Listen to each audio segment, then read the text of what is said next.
តើហេតុអ្វីចិននិងរុស្ស៊ីមិនហក់ទៅជួយវេណេស៊ុយអេឡាខណៈអាមេរិកវាយប្រហារប្រទេសរុស្ស៊ីនិងចិនតែងតែសន្យាគាំទ្រដល់វេណេស៊ុយអេឡាប៉ុន្តែនៅពេលកងទ័ពសហរដ្ឋអាមេរិកបានបើកការវាយប្រហារទ្រង់ទ្រាយធំដ៏គួរឲ្យភ្ញាក់ផ្អើលនិងចាប់អុកកលោកប្រធានាធិបតីម៉ាឌូរ៉ូចេញពីប្រទេសនាំទៅកាត់ទោសនៅទីក្រុងញូវយ៉កបែជារដ្ឋាភិបាលក្រុងប៉េកាំងបានត្រឹមតែបញ្ចេញសម្រែក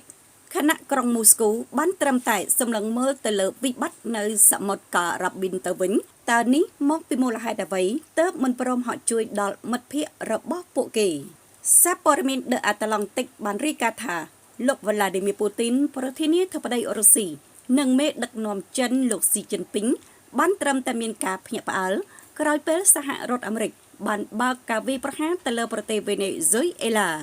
លោក Donald Trump ប្រធានាធិបតីសហរដ្ឋអាមេរិកបានចាប់ផ្ដើមសង្គ្រាមដ៏អស្ចារ្យប៉ុន្តែប្រហែលជាប្រតិបត្តិការរយៈពេលខ្លីនៅក្នុងប្រទេសវេណេស៊ុយអេឡាកងកម្លាំងរបស់គាត់បានចាប់ខ្លួនមេដឹកនាំផ្ដាច់ការលោកម៉ាឌូរ៉ូ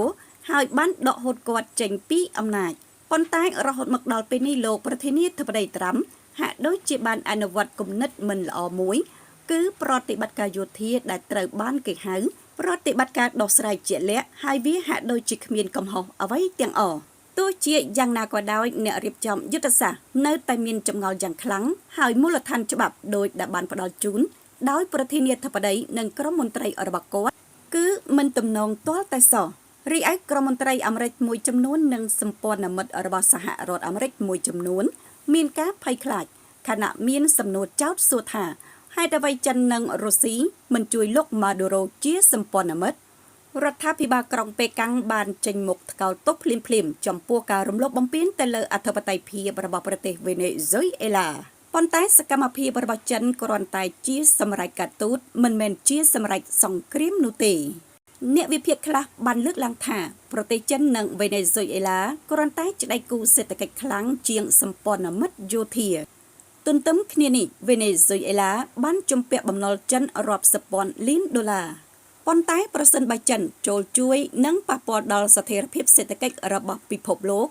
និងទំនាក់ទំនងពាណិជ្ជកម្មរវាងសហរដ្ឋអាមេរិកនិងចិន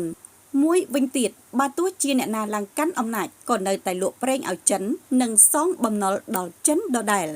ករណីខ្លះបើចិនបានបង្រៀននៅក្នុងនយោបាយបរទេសថាបើជួយមិត្តភ័ក្តិហើយត្រូវរលំរលាយខ្លួនឯងនោះចិននឹងជ្រើសរើសយកការឈោមើលហើយទុកឲ្យមិត្តភ័ក្តិដោះស្រាយវាសនាដោយខ្លួនឯងដោយឡែកប្រទេសរុស្ស៊ីវិញកំពុងតែផ្ដោតអារម្មណ៍យ៉ាងខ្លាំងទៅលើសង្គ្រាមនៅអ៊ុយក្រែនហើយបានត្រឹមតែឈរសម្លឹងមើលទៅសមុទ្រការ៉ាប៊ីនតែប៉ុណ្ណោះ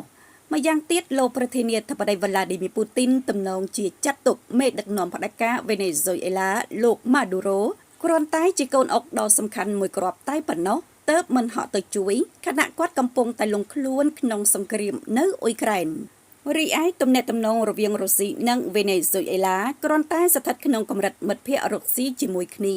តាមរយៈការទិញលក់គ្រឿងសព្វាវុធនិងបូមប្រេងហើយក៏មិនមែនជាសម្ព័ន្ធមិត្តយោធានោះឡើយ